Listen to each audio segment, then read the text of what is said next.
Well, good morning, everybody. Game Time Brian, otherwise known as the Mailman. Rise and grind, everybody. Rise and grind. Another day, another dollar. Another day closer to the NFL draft. Today is Wednesday. Thursday, Friday, Saturday. Then I'm done work, and then Sunday, Monday, get ready for the trip. Leave Tuesday morning to head to, or Tuesday afternoon to head to Mark's house. I had a scare last night, so I want to apologize, or yesterday. I want to apologize for canceling the 3 o'clock live stream, the lunchtime chat. I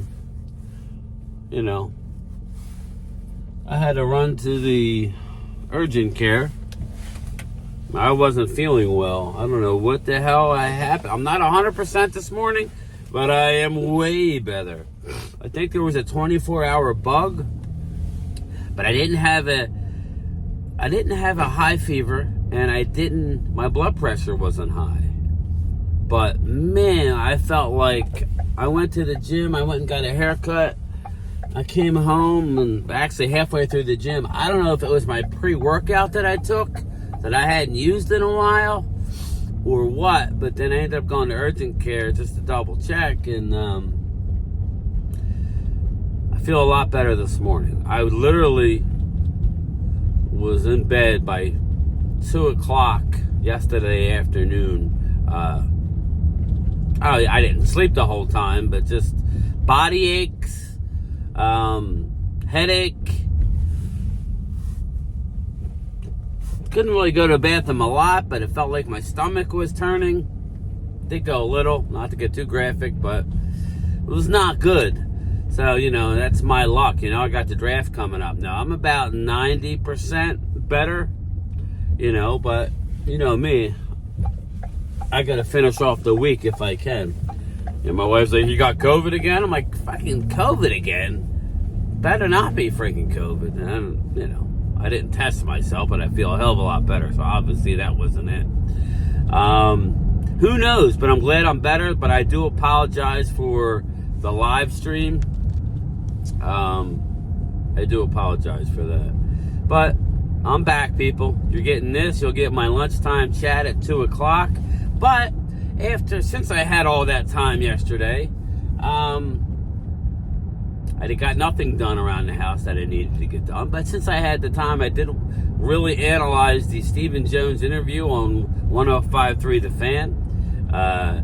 He interviewed with the KNC Masterpiece. It's a short interview. He was kind of snippy, very defensive.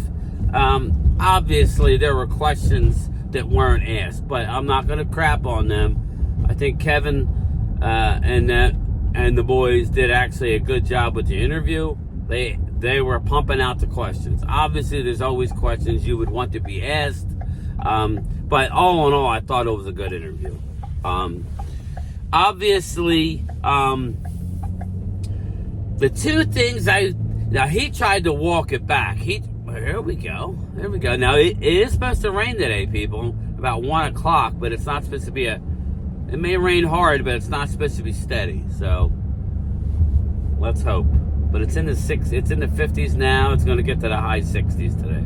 But Stephen Jones was asked if he felt that Jerry's comments all in, if he would have wished that he didn't say it. And of course, Stephen, smart son you are, very smart son that you are. You basically said, no, we always feel like we're all in. If we're not going all in, we're not doing our job. It's just how you perceive all in.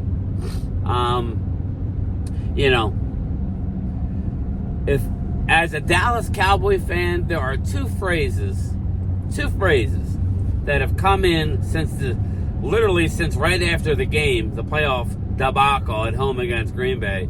There are two phrases that summarize the offseason and that should never have been said, and probably were taken not out of context, but they should have used different terminology in what they were saying. And that is, we were tired. That would be the D-Law we were tired. I'm sure D-Law, if we could take that back or use a different set of different terminology, he would. I don't really sit here and believe that he was tired. I think he would change that if he could.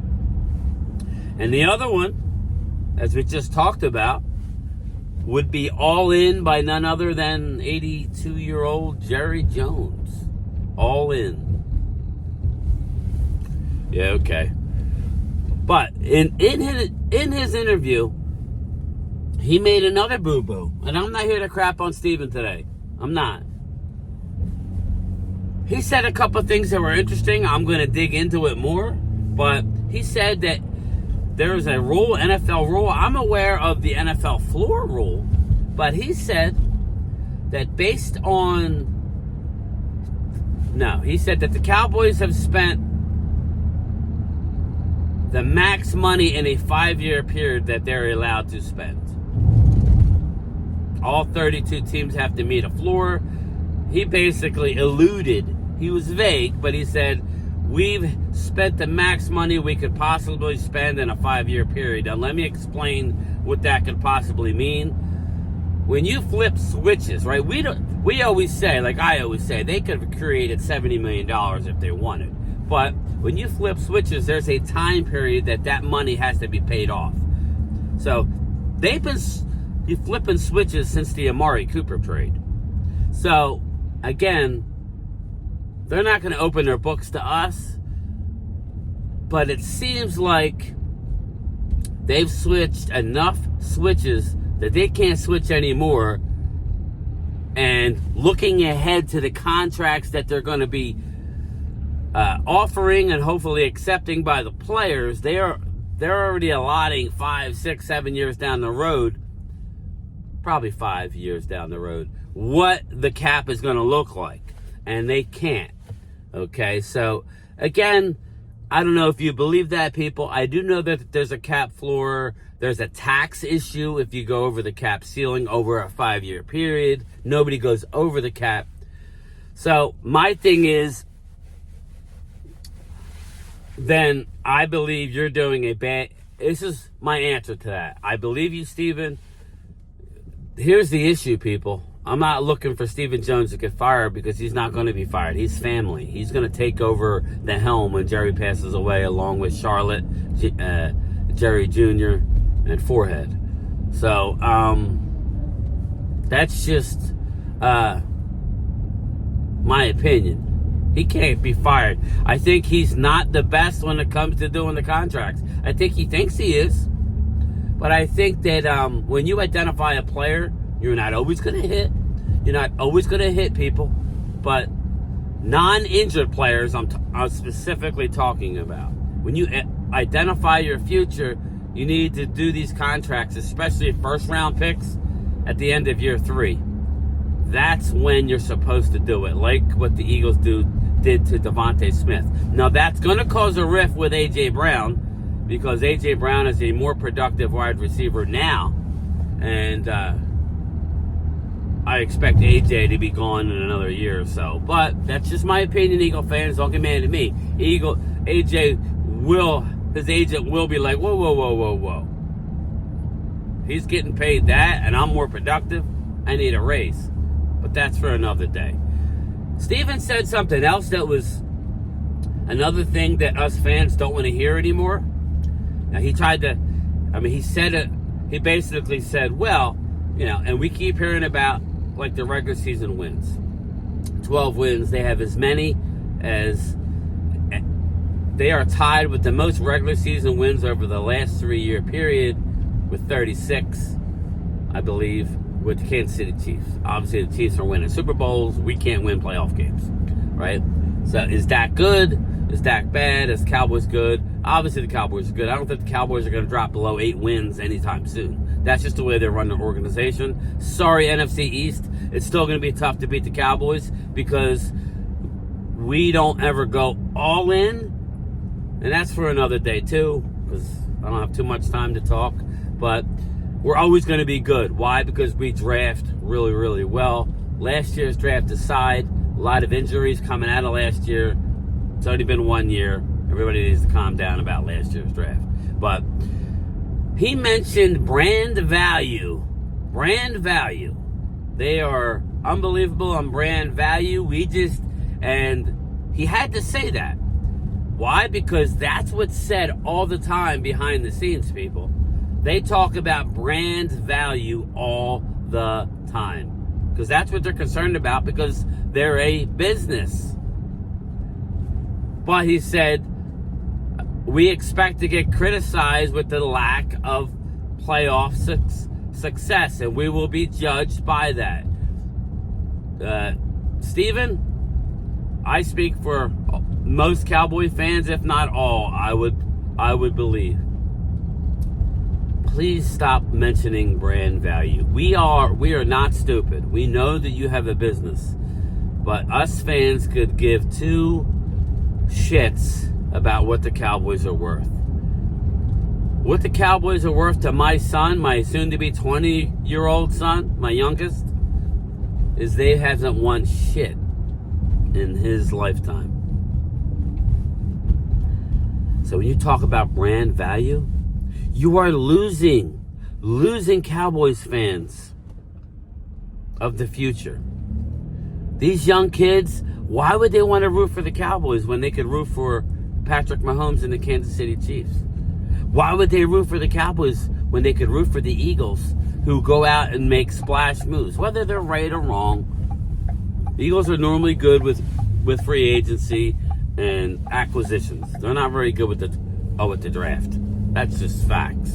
And you know, shout out to them a couple years ago. Dan Sileo is under the assumption that Jalen Hurts will continue to regress unless they go back to a system like what they ran 2 years ago that got him to the Super Bowl.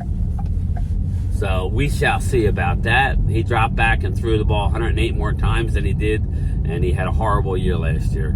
That's Jalen Hurts. So we'll see if that's right. We'll see what kind of offense Kellen Moore is going to run. But Stephen Jones, we don't care about brand.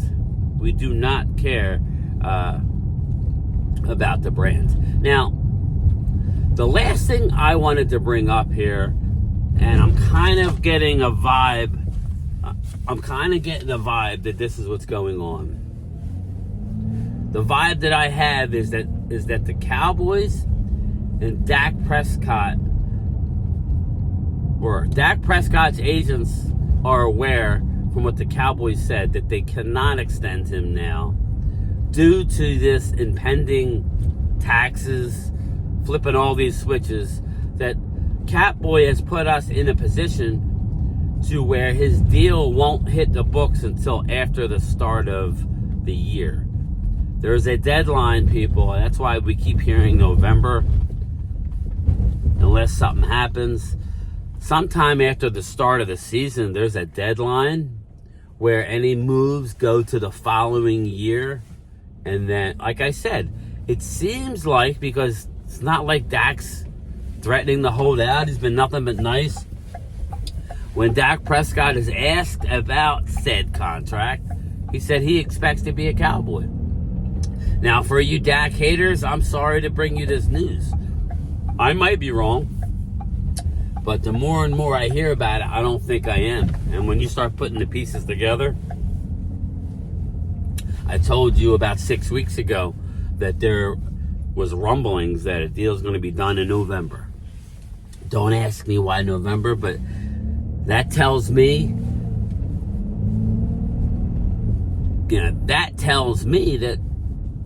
that something's agreed upon in principle, obviously, barring injury. If Dak goes out and gets his leg taken out, they ain't gonna do no damn deal, you know that. Unfortunately, that's how it works. So, we shall see on that note. But I am at work. Make sure you're ready to go. 2:30. I will have my lunchtime chat live from the mail truck. Game Time Brian, otherwise known as the mailman, is here. Peace out, everybody.